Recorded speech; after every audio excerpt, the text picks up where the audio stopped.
Morning. Continuing our journey in Hemshech Samach Vav. We are on page 30 of this Hemshech. And summing up where we're up to, I'm learning about,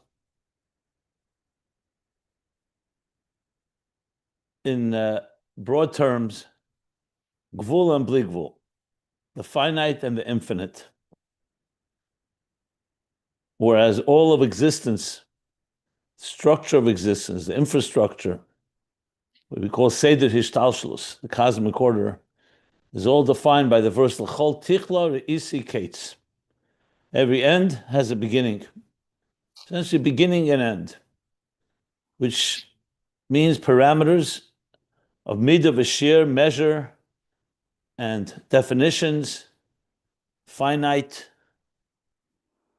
proportions. And this is not just in the physical world, but also in the spiritual world. And we learned all the way in the highest levels, Seder Shtalshus is defined by Gvul and Midah, by structure. So we discussed it in the context of all the worlds, all the dimensions. The Kav, HaMikdash, it's called a Kav that measures. As soon as the Kav enters into reality, which means right after the Tzimtzum, Pre-Tzimtzum we'll be speaking about soon. But Post-Tzimtzum, the Kav's entire being is one of measuring and tailoring and structuring existence. Like we learned, the Reishis HaKav, top of the Kav, is more intense, more revealed. Then comes Ak, Adam Kadmen, still quite intense, but a step lower. Akudim, Nukudim, 10 energies in one container, 10 energies in 10 containers, and then Tikkun or Atzilus, 10 energies that are tailored and fit in a harmonious, balanced way in Atzilus. And then the Kav, even though it does end at the end of Atzilus, but its reflection continues, it pierces the parsa, the partition between Atzilus and Biyah, and its reflection or reflection of reflection continues to affect and create the rest of existence, Bri, Yitzir, Asiya, all the way to the lowest levels. So even though, like he said, the Ak, which is such an all-encompassing structure that encompasses, and like he said, the effects of Mistayim Basiya, the Kav that is Mislabish, that manifests in the Yesher of Ak, is ends in Asiya, but it doesn't affect it in a way that we can feel it. It's separate. So in the higher worlds, they're conscious. The whole point of their divine experience is that they're conscious of it. In this world, even though there is a manifestation in some way of the highest levels, but we're not conscious of it without our avodah. The last words he said, so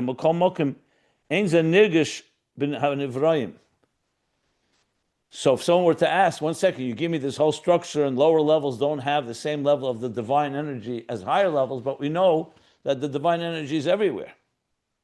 Just like you could say God is everywhere, but we're talking here not about the etzem. The etzem for sure we don't have access to. But even the giluyim, they are also not felt by the Nevrayim, and the bitl that we experience is b'hargashasam, what we feel is b'bchirasam, is only up to how much we choose and how much we do through our efforts, through our work. So bottom line, b'meila move on, the last line we learned on page 30, the b'chinas hakav eina meir behem, that the kav does not radiate in the lower levels, but ak ha'oreh, v'ha'oreh derahara makav u'shemeir b'biyah. And it's only a reflection of a reflection that radiates in biyah. So in a somewhat brief way, he mapped out the entire Seder Shtalshlus, and what we see from all of this, that it's all structured. And it's absolutely a hierarchy. There's higher and there's lower. Higher and lower here doesn't mean necessarily in space, like he made it clear. It's not mokim. It's not ena kavana mokim, but the kavana is a higher state of energy, more, what he said, more intense ohr and more revealed ohr. That's what defines a higher level. Less intense and less revealed defines a lower level. So like we've discussed, you can also have that among human beings. It's not a matter of physical height or stature. One person can be in a higher level than the others simply because either they're due to more wisdom or more of some other quality that's not measured in physical space, but is measured in so-called spiritual space or conceptual space. And that's where we stopped at the bottom, at the end of the paragraph on first paragraph on page 30. And now we'll continue. This is still the first half of the verse, L'chol tichla re'isi kates. This is existence. And Rechava mitzvah sechem ha'oid is going to be the second half of the verse. That mitzvahs, on the other hand, introduce something of a new energy. A Rechava ma'oid, something very expansive, as we'll be learning about Bli Gvul. We already touched upon it earlier when he spoke about Gan Eden and all the levels of elevation there. And ultimately, the whole kavanah, Seif Ma'aseh Machshava Tchila, is that our mitzvahs, the actual mitzvahs we do in this lowest world, is Olam Machshava Tchila, even higher than Machshava, because that is rooted all the way in the highest levels before the Tzimtzum, all the way in Atzmus itself. But we'll get back to that soon. So meanwhile, he's contrasting it, because to appreciate what we accomplish through our work, we need to know what exists before our work comes around. In other words, what are we working with? And like we learned earlier, that Gan Eden was created by God, and it's a higher revelation than the rest of existence. And yet, when Adam and Chava, when man and woman, or a human being comes into the garden, they turn the garden to a whole other dimension of working the garden, of the Lashamra, and making it flourish and blossom and thrive far beyond what the Gan Eden was originally, all the way to drawing down new unprecedented energy, Chodosh, even greater than the before the Tzimtzum, as we learned already in the beginning of the Hemshech. Just demonstrating the flow is all very consistent here. That if you want in a nutshell, what our Avodah accomplishes is the real central theme of Samach Vav. And if we said the central theme of I and Beis was interface between divine and existence, here you could say the central theme is what our Avodah accomplishes, meaning our Avodah through our self-generated, Avodah b'koyach atzmei, our self-generated efforts down below. So with that, ready to move on. The next paragraph on page 30, the pages can be found at samachvav.com if you want to follow along. And let's go. V'nimtza. So v'nimtza is always a type of conclusive statement, like he's takeaway. So nimtza, we find from all this, what do we derive? What do we take away from all of this? The klolos gilui kav, that the general revelation of the kav, and keep in mind again, the kav is that artery, that paintbrush, that laser beam.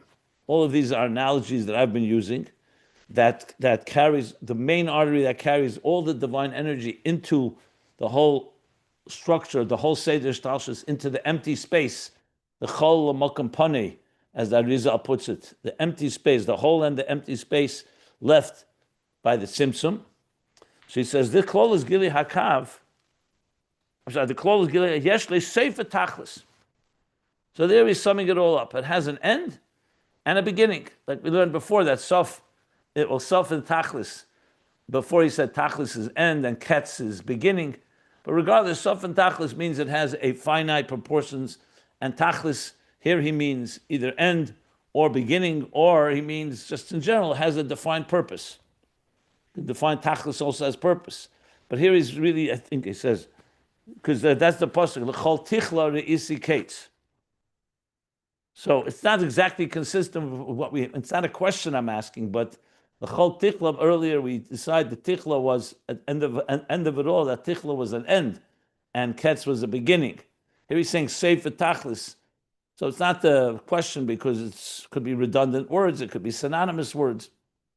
So point is that it's finite. Shemistayim Eirei Kanal. Its Eir comes to some stop, some pause. Besides the fact that it has gradations, stage by stage, level by level, it also comes to Mistayim. Like he said, it's Mistayim at the end of Atzilus. That's where the Kav itself is Mistayim. Now the Etzem Kav, he said, is higher, but the Kav still continues, Mistayem b'chinas malchus da'atzilus. So that all tells you that the Kav, by definition, is a structured, finite entity. Umemele behechrech sheyesh lekeitz v'haskola lamayla. Okay, here, Sefer Tachlis, he means that Tachlis is an end, now that I read the rest of the sentence. Umemele behechrech, since it has an end, you have to say that it has a beginning. A keitz v'haskola lamayla, above. So if it ends at below, so if you see something is traveling, and you see its end, you know it has to have a beginning. It's a general rule in the finite world that if something ends, it has to have a beginning, it has to begin somewhere. The fact that you don't see the beginning doesn't mean it doesn't have a beginning. But it means there has to be somewhere, because that's his definition. It can't be finite on one end and infinite on the other end, basically.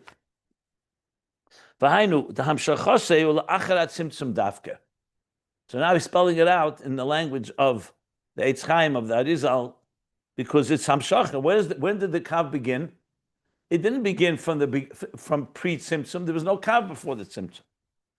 Before the Tzimtzum was Ohr Ein Sof, that was Mamala Kol HaMetzias, a divine consciousness that expanded, and it was all pervasive and omnipresent, period.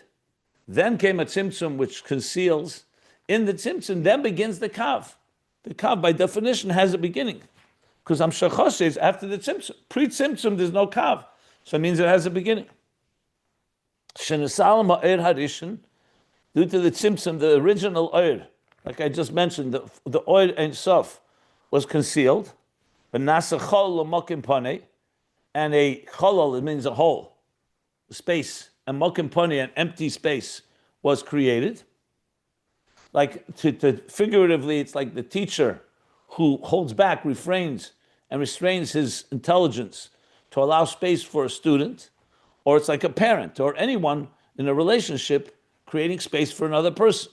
So it doesn't have to be physical space. It means conceptual space, psychological space, if you wish. The same thing here. That's the Chol HaMakom Panei.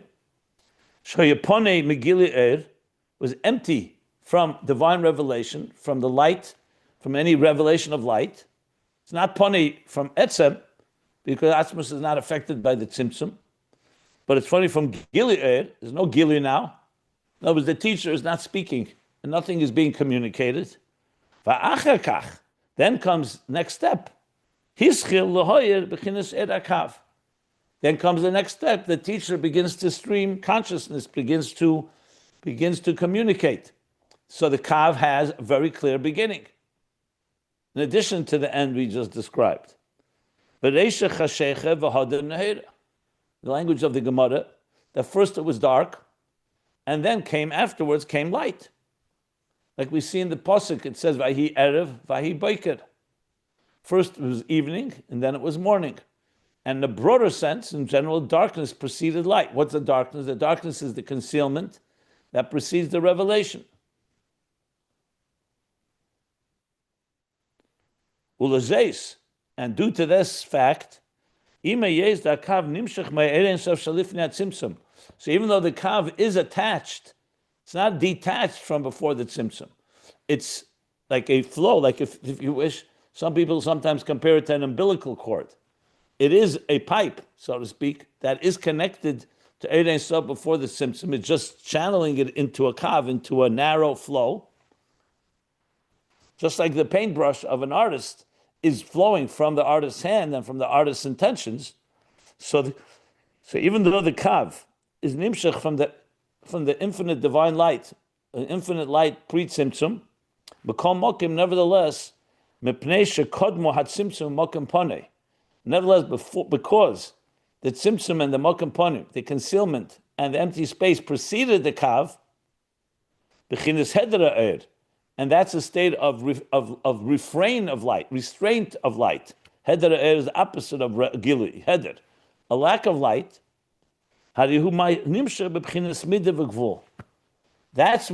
what causes it to be nimshach in a form of mid, a measure, and gvul, and a finite structure.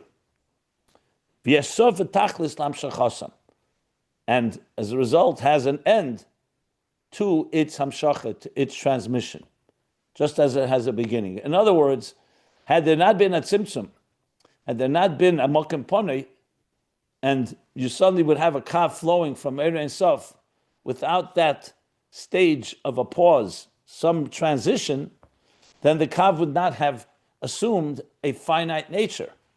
It could become a kav, but as Chassidus explains in other places, it would be under the effect of the Ohr Ein Sof so intensely that it could not really create a measured existence. So you needed the silence, so to speak, of the teacher, and that precedes the kav. Now the kav will be nimshach, like he says, b'midav v'gvul, in a measured, finite way. And remember, God wanted this to be as logical as it could be. Of course, the Eibishter could do anything he wants. He could have just said, okay, let there be a kav, and it doesn't need a tzimtzum.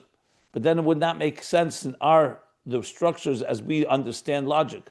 Here, there is a need to slow down the process, not just pause the light for at least, well, it's not time, but a pause, and that in turn, now the kav flows, and the kav flows without, it's still affected by Ohr Ein Sof Lifnei Tzimtzum. And in many places in Chassidus at length discusses both sides of the kav. Because remember, it's still light, and it's still attached to the Ohr Ein Sof Lifnei Tzimtzum, to Pre-Tzimtzum light. But now, because of this pause, the tzimtzum, that it preceded the tzimtzum and the empty space, so the kav now flows in a measured way, which in turn creates the measured existence as we laid out earlier in the last 2 pages, and it comes to a point where it stops. It does come to an end. And then the reflection and so on. So that is what defines the kav. So you see clearly here the kav connected to what he called Sev v'tachlis. It's defined by a finite parameters. Okay. Any questions?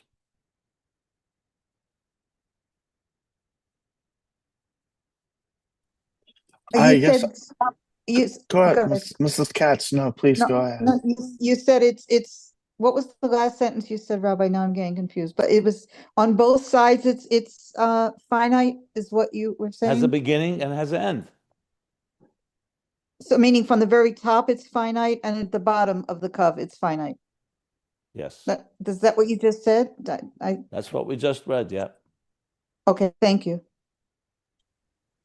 My question is, I don't know, it's too big of a question, but I hear that the kav ends in Atzilus, and thereafter it's a ha'ara, reflection of the light from the kav.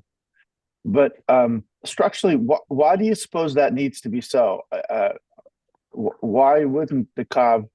What would be the problem with the kav pierce through Atzilus all the way through to Asiya? Too intense. It's too intense. Okay, got it. Oh, thank you. Got it. I understand. Thank you.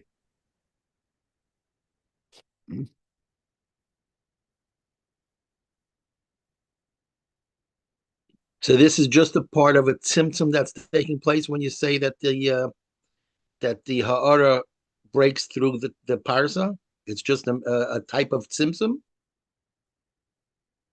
Well, the kav, as it travels, so to speak, through the whole structure, is constantly getting more and more diminished. So it's constantly going through tzimtzumim.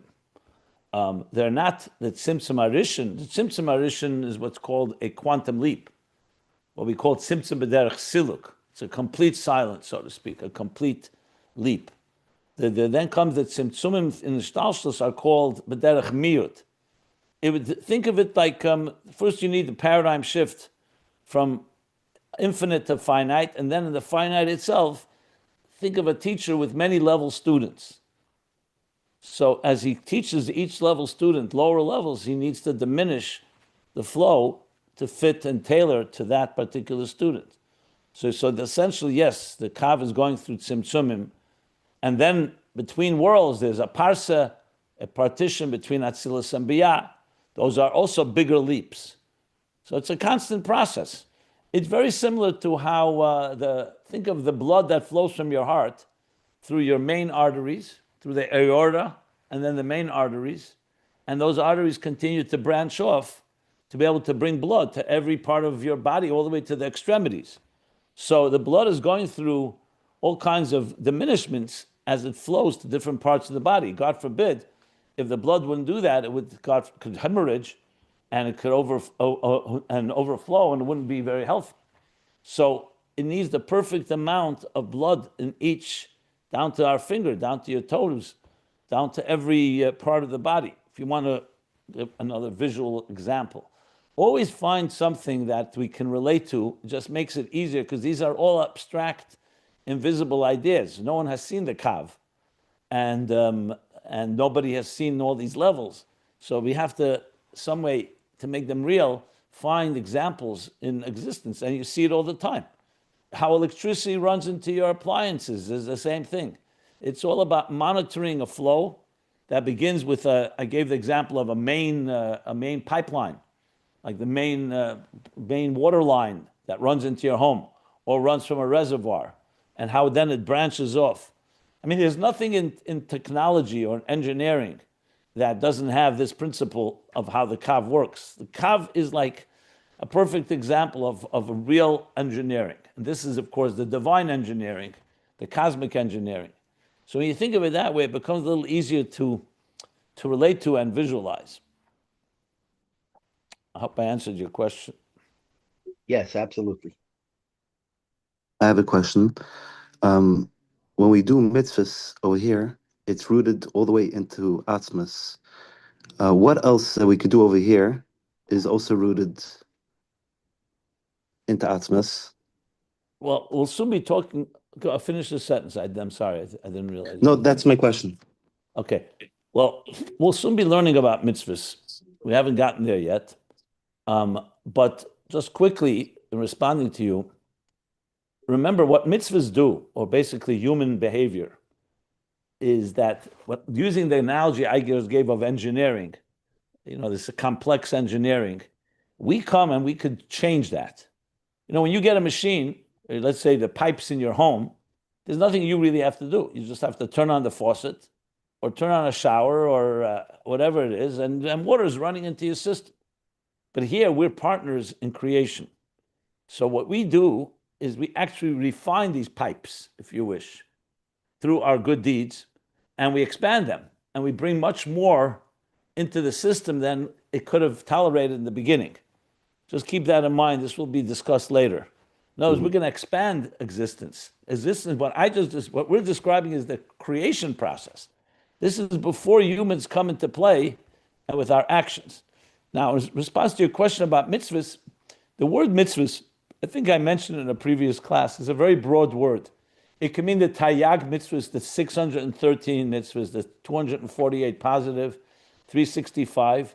But remember, mitzvahs in a broad sense really means also mitzvahs the Rabbanan, even rabbinic mitzvahs, and even things that are not a pure Torah mandated mitzvah, meaning the written Torah. It can be custom. It can be just behaving like a mensch. So mitzvahs really is a broad term. Obviously, it refers technically to the mitzvahs in the Torah, but even those mitzvahs, it says vasisa sayosher vasatoiv. There's a mitzvah that you should be straight, ethical, and good, and a good person. You know how much that includes? That includes every time you say thank you, every time you're kind to someone, every time you show a gesture of warmth. So you may not call that a pure one of the 613 mitzvahs, but it's definitely a branch of that.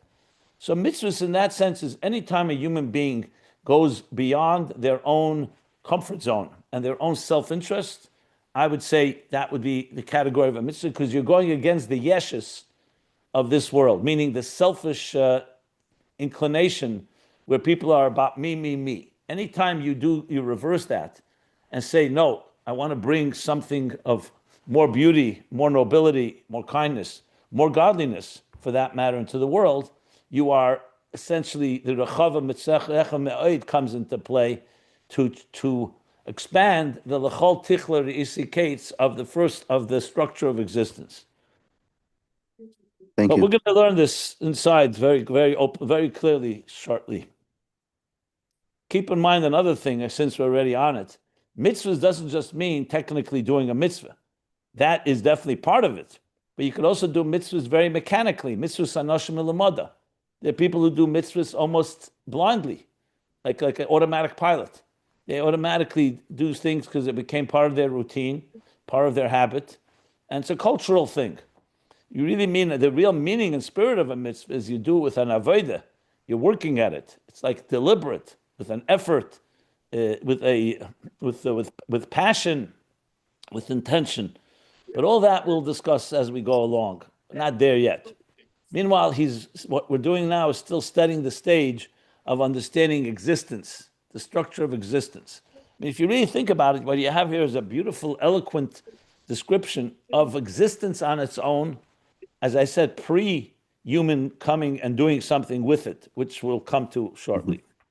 Okay? Thank you. Yeah. Good. Any other questions before we continue? Okay. So now we're going to go, and we'll see as he starts moving toward Bli Gvul. Now that we've established what Gvul is, what structure is, defined structure, he's going to go slowly. He's going to start contrasting it, because now we've already introduced Tzimtzum. So there's the Pre-Tzimtzum. So it's very intriguing to know what goes on before the Kav. The Kav, okay, that's the beginning of it all. But what's the realities before it? So he continues and says, because now, Pre-Tzimtzum,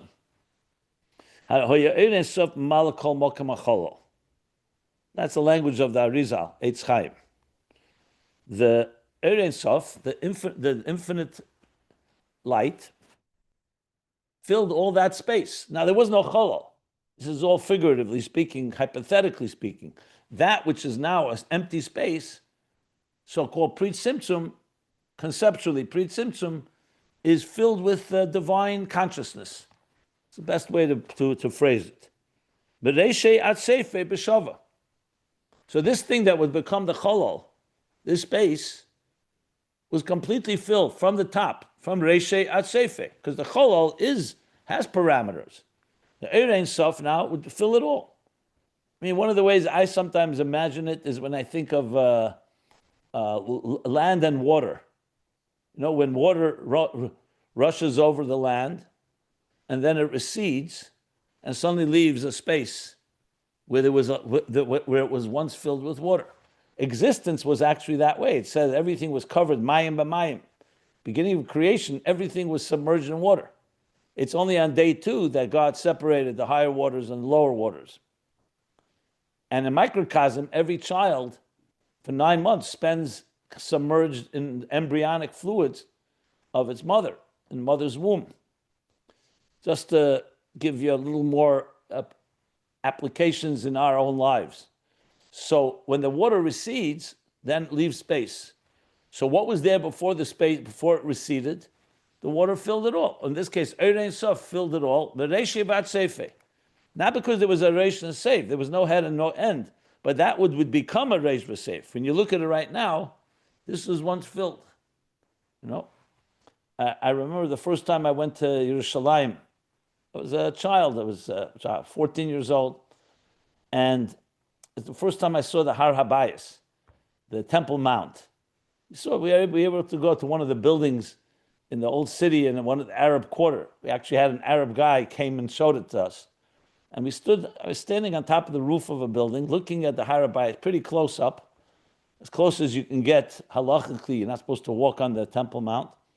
And there's, of course, the mosque is there, temple of what do they call what do they call it? The mosque the rock, Dome of the Rock, because of the rock, the Evan Ashsiya that's there, the rock upon which in the Holy of Holies, the Ohr Ein.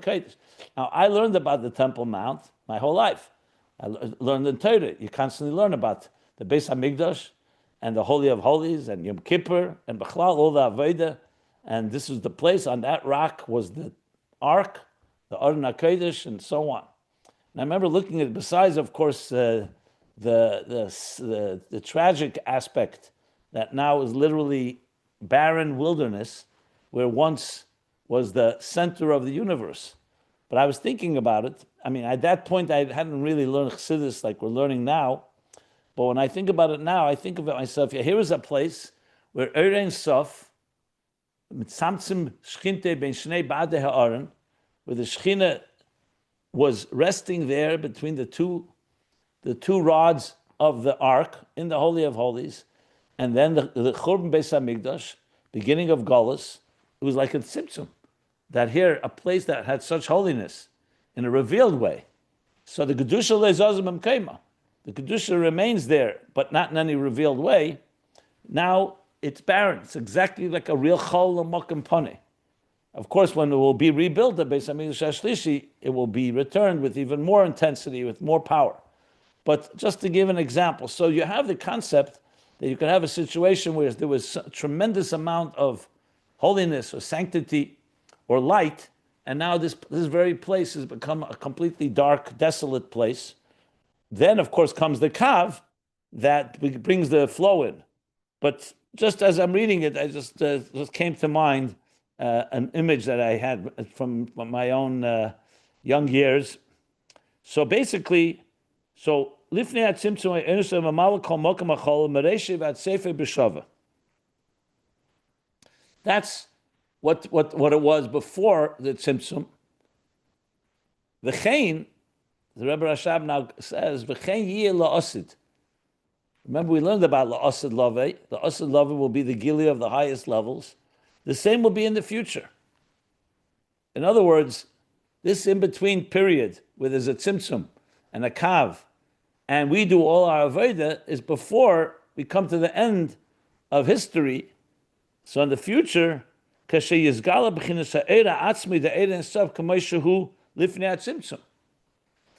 we've been talking about till now is after the tzimtzum, but after all the avodah that we will do, which we'll talk about soon, the avodah part.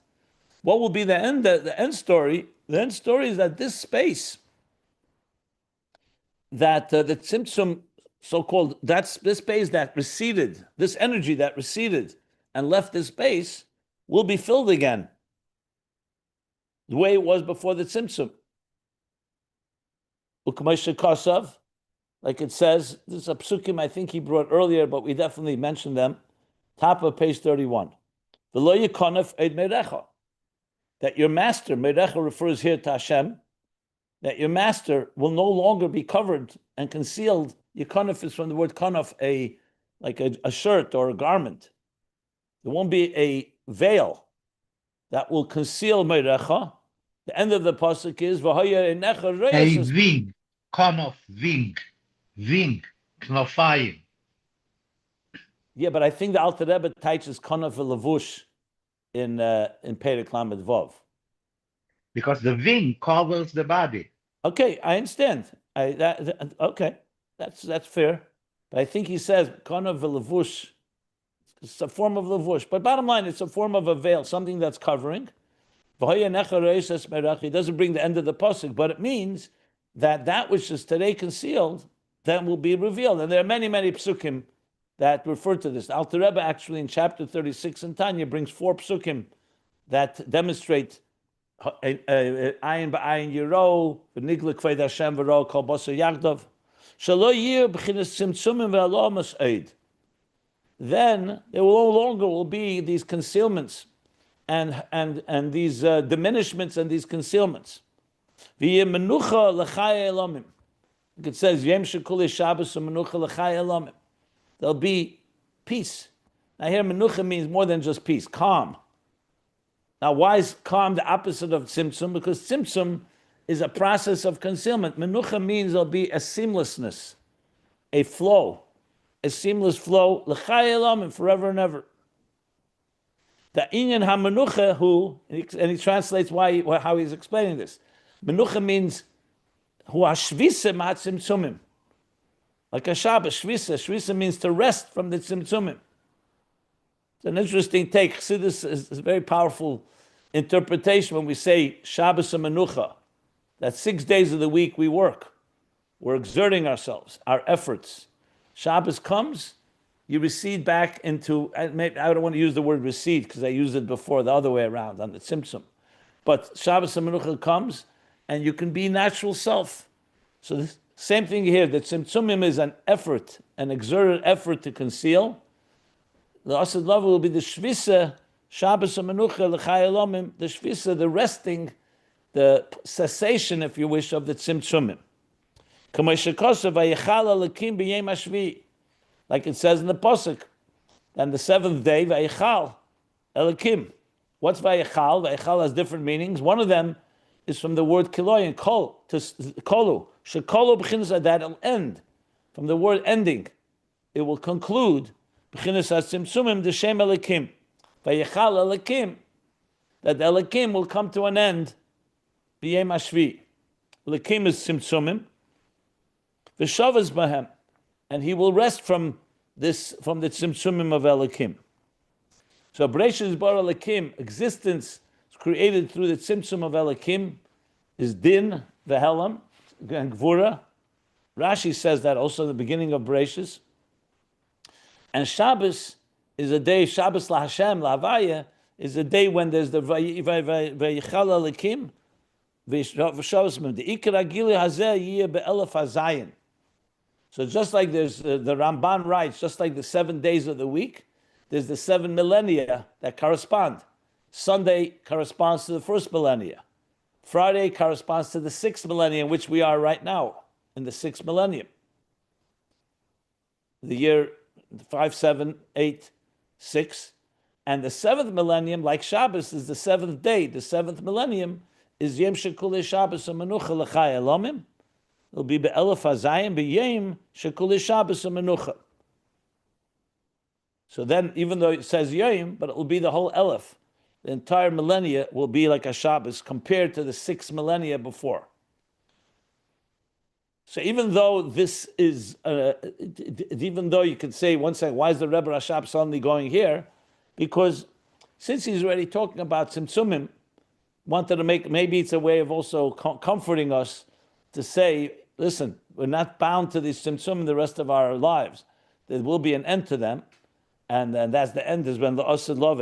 And the Asad Love, as we discussed earlier, Ayin Lo Rasa and Eden, that will be revealed to Asad Love, all comes through our Avodah. So this is not just coming automatically, it comes through our 6,000 years, the 6 days of our hard work.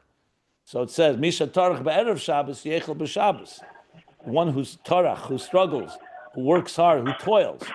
One who toils before Shabbos will then take delight and enjoy the Shabbos. So this now Shabbos is referring to the 7th millennium. V'oz yiyeh Gili Ohr Ein Sof mamish lamata. Then there'll be Gili Ohr Ein Sof mamish below, down in this world. V'lo yiyeh ketz v'seif klal el hagiluyim. And what we were talking before about, that everything has a ketz v'seif, a beginning and an end. There will no longer be a beginning and end to the Giluyim. And now he brings another pasuk, Ki ayin ba'ayin yiro. We'll see godliness, eye to eye. That means without any of levushim, without veils, and without concealments. The nigla kved havaya v'ro kol basar is actually bringing the verses that the Alter Rebbe brings in Tanya. I mentioned before 4 verses. He brought 3 of them now. Interesting. So v'nigla kved Hashem, the glory of Hashem will be revealed. V'ro kol basar, and all flesh. Doesn't even say Einei basar, the Rebbe emphasizes. Not the eyes of flesh, even flesh itself, meaning the flesh of this material world, will see the divine. Okay. So he's explaining how this Lifnei Tzimtzum that we're discussing, that after the Tzimtzum, the Kav takes over and creates existence. When you go to the future, all this will be reversed, but doesn't happen, as I said, automatically. It happens through our Avodah. It doesn't say that explicitly here, but it's very clear from the whole context, and we'll learn about that soon. So if you think of the picture, it works like this. Again, it's not actual time, it's conceptual time. But first, there was a state of total divine consciousness. That's what we call Ohr Ein Sof Lifnei Tzimtzum. Then God, because he desired to have a dira b'tachtenim, a home for the divine in tachtenim, there's no room for tachtenim in the face of an all-encompassing and all-pervasive and omnipresent divine consciousness. So the tzimtzum creates the space. The kav enters, and it draws from the light from before the tzimtzum, but now in a very measured way to create existence as we know it. I'm talking about the whole Seder Shtalshlus, Reishis Sakav, Ak, Akudim, Nekudim, Vrudim, Tikkun, Bria, Yitzir, Asiyah, all the way down to this world that we see here. Like the Alter Rebbe in chapter 36 explains it very beautifully. A world that is divine is completely concealed in this world. We could even deny God's existence. It's an agnostic universe, and to the point that you even have those that say, Aniva Afsiaid, the Ami and nothing else. I'm the center of the universe. A human being is very capable of saying that. So the metric opposite of what the truth is, that it's all divine.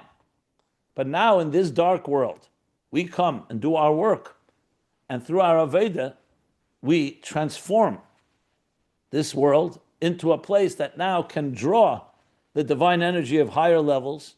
We retrace our steps through all these stepping stones of the Kav, all the way back to the highest levels, all the way back to Lifnei Tzimtzum, and we draw down that energy, and now the space that was left in order for us to be able to exist as an independent consciousness is now filled with the original energy that was there pre-Tzimtzum. And one of the examples for this is like a student and a teacher. So the student first is a beginner student, is only getting a very small spoon-fed flow of intelligence from the teacher. Aleph, Beis, Gimel. What's an Aleph compared to all the knowledge out there? But the student grows, and the student matures, and the mind expands to the point where it says that that by the time the student turns 40 or 40 years from when he studied, two opinions how we say 40, bottom line is now the student is able to contain everything that the teacher taught him. That's an example that you begin obviously with a limited flow, the kates v'tachlis that we're talking about here. But then as we grow from level to level, we're able to contain more and more to the point we can receive everything the teacher had that in the beginning was only concentrated and the student couldn't fully understand. And the truth is, it's even more than that. We go to a place that's even higher than what the teacher. That's why we learn about in the first discourse, the first mimer here in Samach Vav, he said you get an Ohr that wasn't even there before the Tzimtzum. He's not talking about that right now, but I'm just wanted to give the whole picture. So ultimately we get a connection all the way to Atzmos, which is even higher than the teacher, meaning the Ohr Ein Sof before the Tzimtzum. But we'll discuss later more in detail.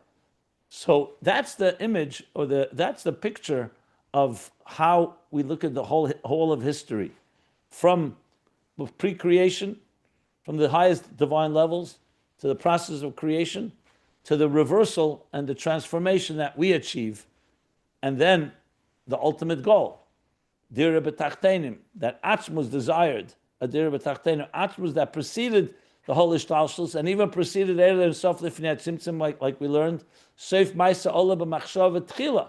Tchila even higher than the Machshava to create existence, because that's God's intention that we, through Torah and Mitzvahs, should transform the world into a home for the divine. And now we're going to learn how, even today, we have a taste of this in the time of the Beis HaMikdash. In Tanya, he says we also have a taste of it during Matan Torah. I'm not sure if he brings that here. He may or may not. But point being is, he's giving us this, I just wanted to broaden the whole picture to understand where we were going here. And then, of course, we have to get back to Mitzvah or Rechava Mitzvah Ma'id, the tools that we use, the process of actually achieving this high level of Ohr Ein Sof Lifnei Tzimtzum down on earth. Okay. So before I continue, any questions? The Neshama, before she came down and after she came down, is going to be higher than before she came down because it's part of the Atmos. Even without Atzmos, but yes, you read it, Seirach Aliyah, and the Neshama in Gan Eden has great divine revelations, but it doesn't come close to Yofashah Achaz B'Tshuva Ma'asim Tevim Be'elam Hazam Kol Chai Elam Haba. So for sure, the Neshama elevates. Absolutely. We learned this in Ayin Beis at length, if you recall, that the Neshama first comes down Shcheirani, V'nova. First it comes down and it's concealed. But then V'nova, and it's beautiful because it reaches higher levels through Torah mitzvahs that propel the neshama to higher levels, even higher than Torah mitzvahs itself.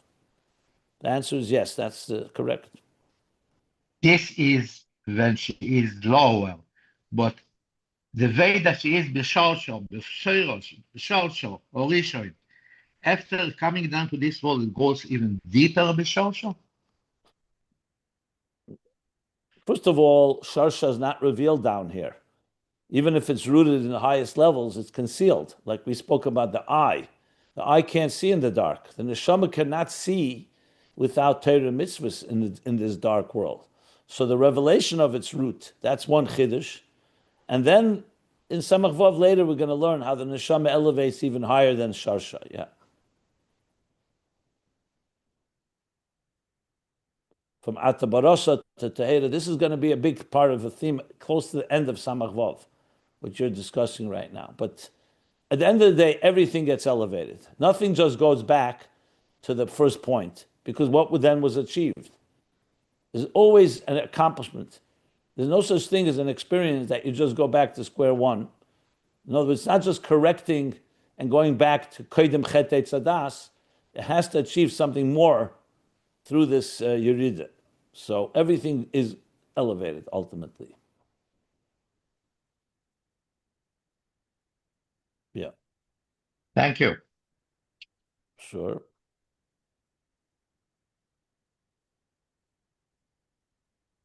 So let's continue. So I'm on line 6. 1, 2, 3. Yeah. Line 6 on page 31. Now he continues, says, V'kvar hoye le'elamim.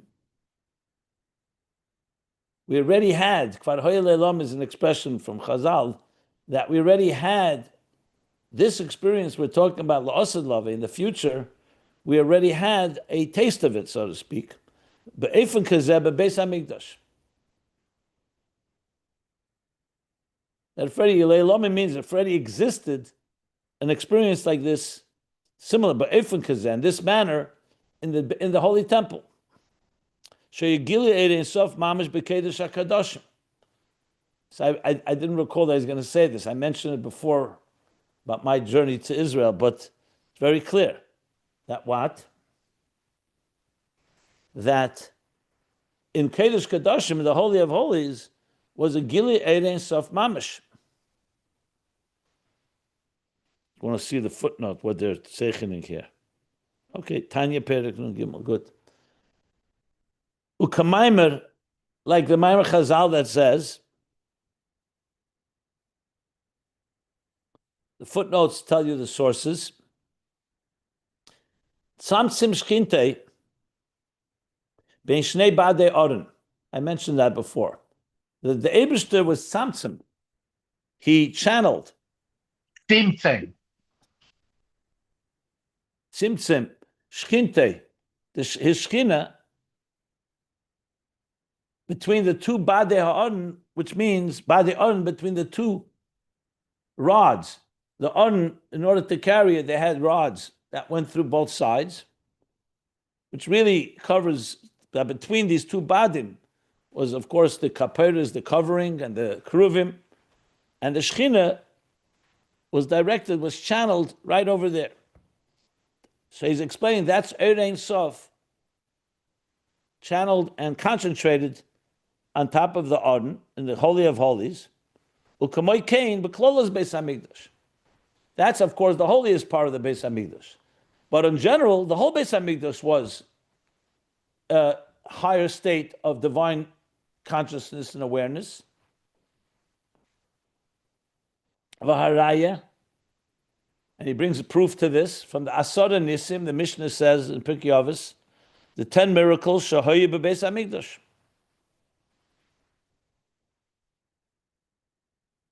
Why were there miracles in the Beis HaMikdash? Because there was Gili Elikus. Since there was a higher divine revelation, there were miracles there that transcended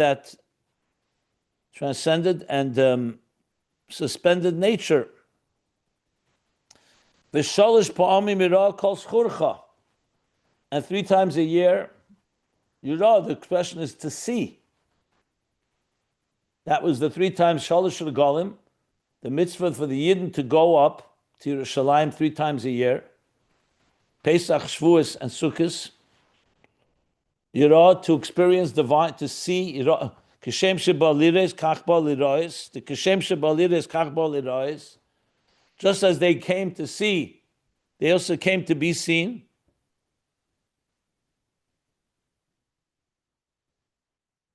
Ma lires b'shtei einov. And like he says, he brings again in Chagigah, that just like with eyes, you actually see with both eyes. So they saw Elokus. All this is bringing proof that the Beis HaMikdash had a Gili Elokus that was not there in the rest of the world and not there throughout history. Beis HaMikdash was Shechanti B'Seicham. Remember, also the Mikdash was Shechanti B'Seicham. So all this is Me'ain. Look, he calls Kvar Hoya Le'elam, but Eifin Kazeh, that which talked about the Ohr Ein Sof, the Gili of Ohr Ein Sof, that's higher than Gvul. Gvul existed during the time of the Beis HaMikdash. Shero Gili Alakus Mamish Beis HaMikdash. They saw literally a divine revelation in the Holy Temple. Ukamashikosev Mochen L'Shivtecha. A mochen, a chamber for you to rest. L'shivtecha. Shivtecha is an expression like yeshiva, like to sit, not just passing through. A chamber, a mochen, for you to rest in, Hashem to rest in. Shechanti b'seicham. Ubafrat b'kodesh HaKadoshim. So this is Beis HaMikdash in general, but specifically in the Holy of Holies, which of course was in the Beis HaMikdash itself, the place with the least amount of veils and partitions. So there was mamish lamata, literally down below. We had Gili Ohr Ein Sof. This is not l'chol tichler isi kates of the kav that creates existence in a very defined and literal and finite fashion. This is a Gili of Ohr Ein Sof, higher than this structure of existence. Okay, that's the Beis HaMikdash. Now there's another me'ain there. We also have another taste of it. When? Every Shabbos. He says, no, me'ain zeh, hu gam kein achshav b'chol Shabbos u'b'Shabbos. Me'ain. Remember, me'ain doesn't mean the actual thing. In Beis HaMikdash, what does it mean, how you Gilui Ohr Ein Sof?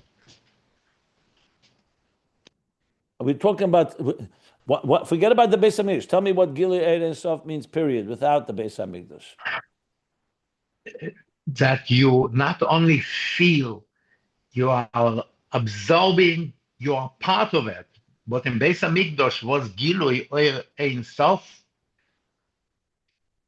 The first time you heard that the Beis HaMikdash was, no, why could you not go into the Kodesh Kodashim? I mean, your question's on the Beis HaMikdash or on Gili Ohr Ein Sof? What are you asking? Right now, we said that in Beis HaMikdash, not I'm asking you, but you know what Gili Ohr Ein Sof is? You just don't understand why it's only in the Beis HaMikdash? I imagine. I don't know. Well, if you knew what Gili Ohr Ein Sof was, I think you could understand that there are situations or why, let me ask you, why do you think there's more Kedusha to Yom Kippur than there is to a regular secular day, regular weekday? How do you explain that? I got it. So the answer is like this. We are mundane creatures. We don't really experience Ohr Ein Sof much. We learn about it, and we maybe have a hergish, a feeling for it. But essentially, if you want really an answer to this question in the full sense, you have to find something in your own life that transcends the routine, pedestrian, daily lives that we live. Because we're immersed in this world. You know, people say, I know when I'm hungry, I have to eat breakfast. I know when I'm thirsty. I know when I'm tired. I know when I'm not feeling so well. You know, people understand things that are tangible in the sensory world. what we see, what we hear, what we taste, touch, and smell. I mean, the whole point of understanding Elokus, or call it Ohr Ein Sof, is understanding something that is beyond our senses, something more truthful, something more real, something more eternal.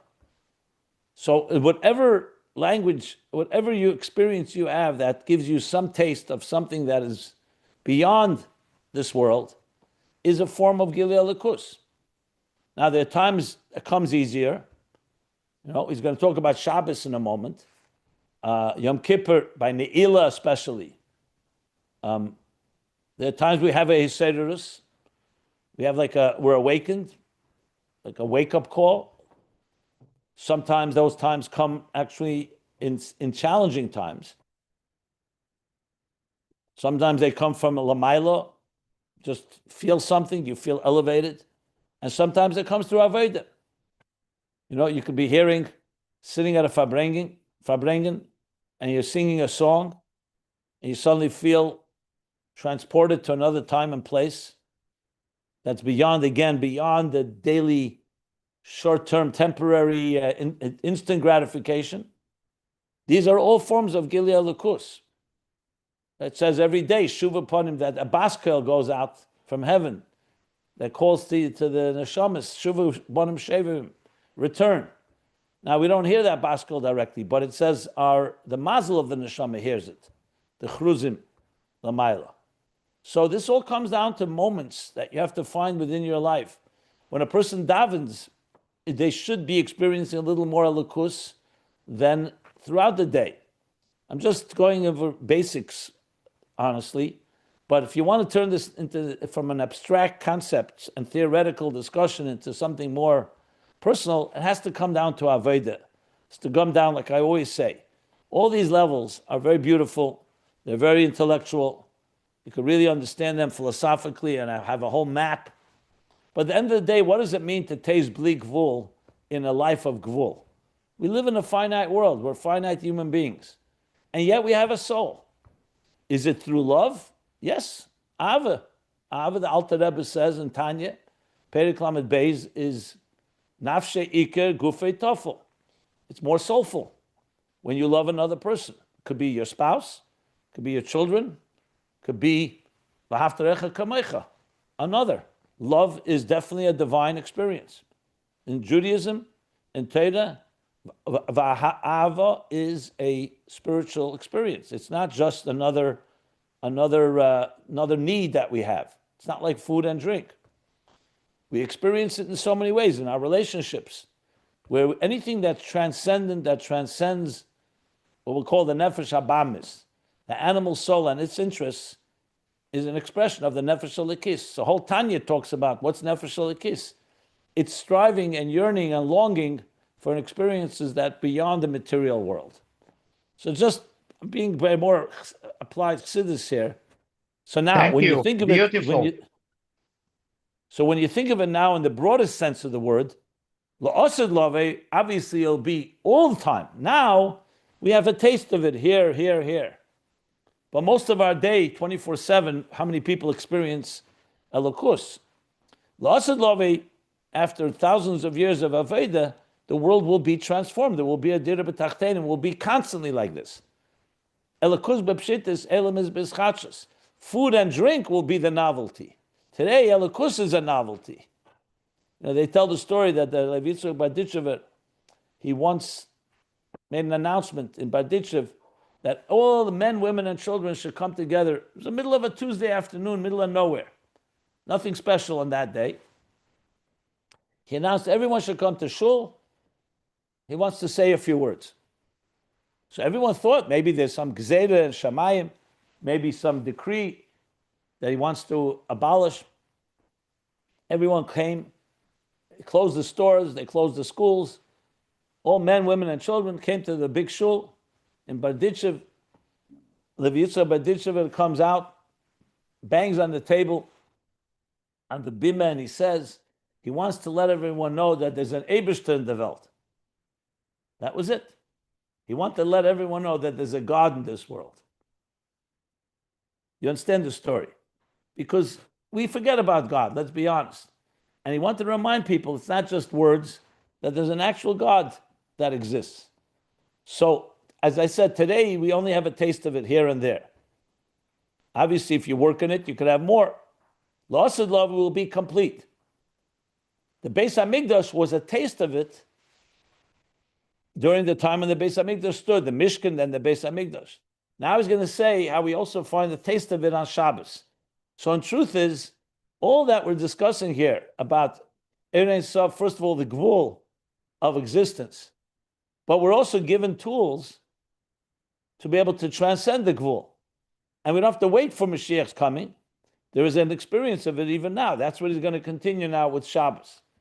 So is it the same level as Lost Love? Obviously it's not, because Lost Love, as I said, it's a permanent state forever and ever. But today we have moments. So Beis HaMikdash was the first example, and that's what they experienced. They experienced that elevated state of divine consciousness. The best way to put it, when the Rambam says, Lo yi'esa kol ha'elam el ladasas Hashem bilvad, the entire business of the world will be to know God. What does that mean practically? It means that the consciousness of the human race will not be just to make money or for physical pleasures. It will be to experience truth, the truth of the divine, of higher states of reality, and higher as we've learned, as we grow. So now let's go to the next piece here. It says, Me'ain. Remember, me'ain does not mean the full actual thing. It means a taste of a me'ain, similar to an appetizer. Me'ain. Every Shabbos, the boy shavas matzimtzumim.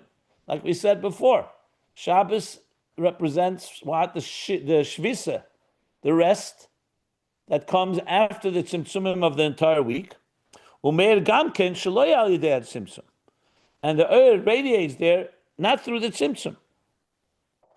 So besides the tzimtzum being rested, now you have an Ohr that's coming into our lives, that's not through a tzimtzum. And because of that, this Ohr and Gili comes down below as well. So it's one thing saying that tzimtzumim stop, but it doesn't mean that you're necessarily getting a Gili Ohr. He's making it clear that the Gili Ohr enters into our atmosphere, if you wish. Shabbos la Hashem. That's the diuk Hashem. Bereshis bara Elikim, vayechal Elikim. But Shabbos is lahavaya. The b'Shabbos meir gili shem havaya she'lo yadei tzimtzum the shem Elikim. Then a Shabbos radiates the shem havaya, which is not through the tzimtzum of shem Elikim. Havaya generally speaks about Ohr, and Elikim is usually refers to the tzimtzum in this context. So when you read this, you come to understand suddenly that Shabbos is not just another day. I understand culturally, every Jew that's a Shemer Shabbos comes Friday, they prepare for Shabbos, Friday night, light candles, go to shul, make kiddush, and all the mitzvahs and all the customs that everyone has for Shabbos. But if you really want to understand what Shabbos is, read these few lines. Shabbos is not just a bunch of customs and we don't do work. He's going to explain in a minute why you don't do work. Shabbos is actually a gili of Ohr Ein Sof from before the Tzimtzum. That's what you're getting. Every seventh day, God has given us a gift. He could have created the world and he didn't give us Shabbos. Could have been 7 days of work. 7 days of Tzimtzumim, basically. 7 days of Midah v'Gvul. But he said, no, every seventh day, I'm giving you a special day. This special day is a day that pierces, that the tzimtzumim quiet down a bit, and you're able to get a gili that's beyond the tzimtzum. However that spells itself out. So imagine you have such a day. Are we appreciating this gift? You know, for many people, Shabbos, I hear this all the time, becomes a mechanical thing. Yeah, Shabbos is coming, another Shabbos, another Shabbos. But if you think of it like this, that every seventh day you get a gili of Ohr Ein Sof before the tzimtzum, imagine people really knew what that meant. It would be a very different approach to Shabbos. I'm not saying it to be critical. It's just saying it to really appreciate the full breadth, the full power And he says, V'zeu atam, and this is the reason, the Isser Melacha b'Shabbos. Why are you talking not allowed to work on Shabbos? So the Pasuk says, because God rested, so we rest. But what exactly does this mean? What's wrong with work? You work 6 days of the week. It's a mitzvah to actually work 6 days of the week. So mitamol, work is lamatas melachis, you're not allowed to do. What's really the deeper meaning behind that? And even when we say God rested, what does it mean he rested? He got tired? After 6 days, God said, I'm exhausted from hard work for 6 days. I mean, if you're a God that you can create, you don't get tired. So he's going to explain what this means, what the Isser Melacha is. I just wanted to see the source for this. This is footnote 86. Okay. Yeah. So he says like this. The man the machve b'mochel kodem malka. So he brings a Maimer Chazal. The Maimer Chazal says that when you're standing before the king, so even if you make one motion, one little tenuah, one movement, it's in Aramaic, it's already considered as if a merida b'malchus, as if you're mutineering, rebelling against the king. Because you're supposed to stand before the king with complete bittul. Now, of course, the king is referring to here ultimately the Eibishter. So Shabbos, because there's such a gili alakus, meaning you're standing in the presence of the king, so why are you busy doing work? Work is what you need to do, let's say, for your parnasa, for your livelihood, your business, whatever it may be. Right now, you're in the presence of, if you're standing in Kodesh Kadoshim, and whenever, I mean, not that we are allowed to go there, but just hypothetically, you're not going to be bringing your business and stock market analysis there, right? Because you're standing in the presence of a reality that's completely different level. And it would be considered actually a complete insult if you did that. You're standing in such presence. So the Rebbe Rashab is saying, so why in Chel is mutter? God is also around in the weekdays, but then we're allowed to work because then a lakus is in the state of tzimtzum, is concealed and mistated and covered up from the nivroim. So you're not standing in a revealed way in the presence of the king. Of course, God is there also Sunday, Monday, Tuesday in your workplace as well. But he's not standing in a revealed way like that. When a lakus is radiating begili, whether we feel it or not, is another discussion. But that's the Metzias. Hari osir basiyas malacha. Then you're osir basiyas malacha. You shouldn't be doing anything else. You're totally involved. Imagine you're standing with the person you love most in this world. You're not going to be starting distracted by other things. Unfortunately, people are distracted. They're texting or doing other stuff. But not if they were fully aware of their position, they're fully present. Called being fully present, to be honest. That's maybe the best word used a lot today. Are you present? Or you have other things going on? So if you're standing in the real face of real truth, so you're completely present. There's no room for asiyas malacha. It's actually asr.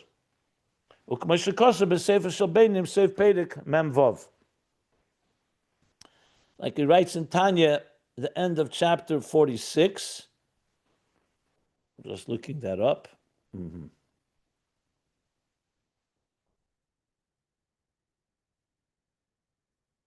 Yeah. Ulechein gam lamata. So that's the way Elikus me lamata. That's why also lamata ein taruv isra klal b'Shabbos. Porash chagechem v'le porash shabbatchem.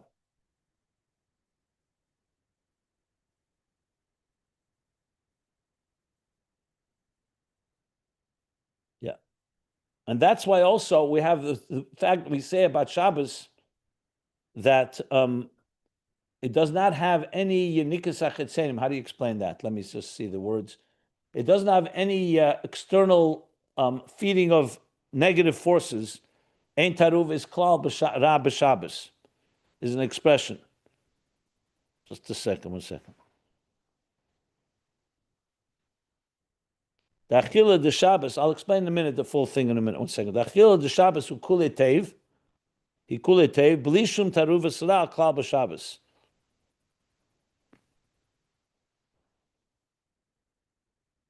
So generally speaking, when you're eating a meal, so we know even from a digestive process, so not all the food becomes absorbed as nutrients. Some of it is waste that has to be expelled from the body. The same thing in Gedusha. So Mechila of Shabbos, because it's a mitzvah to eat on Shabbos, Einik Shabbos, so the food in general is all absorbed into Ruchnius. Obviously, there's food that becomes waste even on Shabbos. That's not the point here. The point is Ruchnius speaking. On Yom Tov, you don't say that. Even though Yom Tov also has an element, but you don't have the mitzvah of Einik Yom Tov like the Achila of Shabbos. So he's saying that there's no Taruv Isra, there's no negative attachments that are connected to Shabbos. Kamoy halechem peneg de la'asid. So that's referring to la'asid will be like lechem peneg is like the man, like the lechem in Hashamayim. So we know when they ate the bread from heaven, when they were in the wilderness, it did not cause, there was no waste. There was no waste. It was completely absorbed in their system. So it says la'asid will also be that way. Shasida aretz shetetzi gluskoyis.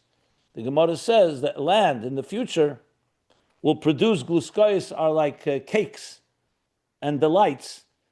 And the Gemara means by that is there'll be special type of food that will not have any negative elements to it, no waste product. Shelo yeh b'hem shum taruvis ra. Will not have any mixture. Taruvis is when you have, like you could say, like in every food, you have nutrients and you have the things that become waste. So similarly to that, we have today in Shabbos. This is due to the divine revelation, the infinite divine light that radiates on Shabbos. And therefore, all the poilev and all those destructive forces, Yispardu will be scattered, will be fragmented, will be broken apart. So all negative forces will be eliminated. Shabbos, we have a taste of that. Now, of course, you could ask the question, don't we see Shabbos things sometimes happen, negative things? He didn't say Shabbos is Mashiach's coming. It's a taste of it. That if you allow yourself, you can have an experience, a divine experience on Shabbos. That's a me'ain of what the Beis HaMikdash, which is a me'ain of what will be la'asid lave. So all this is leading up to soon. We'll see how it comes back to Rechava mitzvah sechem to the mitzvahs. Because now we're not talking about the world as it's created by the Kav that we've been discussing until now, the structure, the finite structure. Now we're talking about introducing Ohr Ein Sof, Bligvul, from before the Tzimtzum into existence. So far he said, we have that on L'Asad Lave, Me'ain, or Kfar Hoyle Lamim with Beis HaMikdash, and Me'ain Zeh B'Shabbos. He's going to continue afterwards at the same thing we have through Torah. Then he's going to bring mitzvahs, and we'll see how we can counter those forces of the Tzimtzumim ultimately in our lives. And we'll get to that. But I'm going to stop here. End of this paragraph on page 31. Any questions?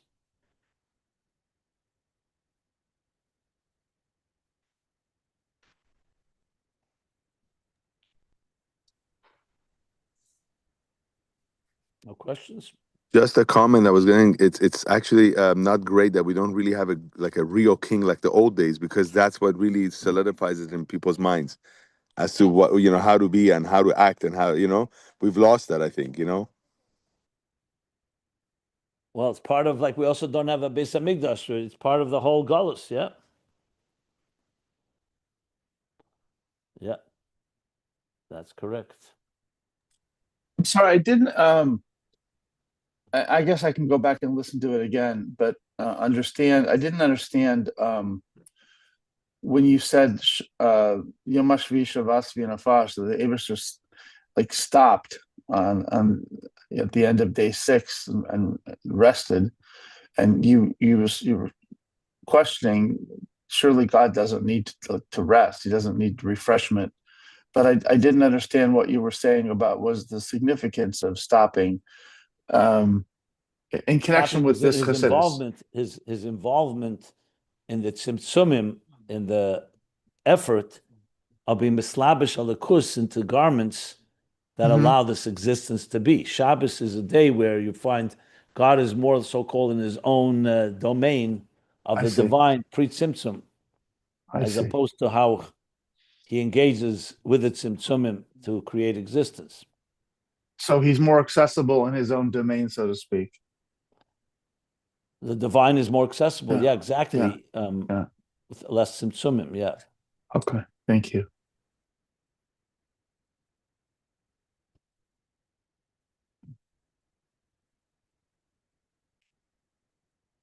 It's interesting. There were aspects of today's class that that echoed a little bit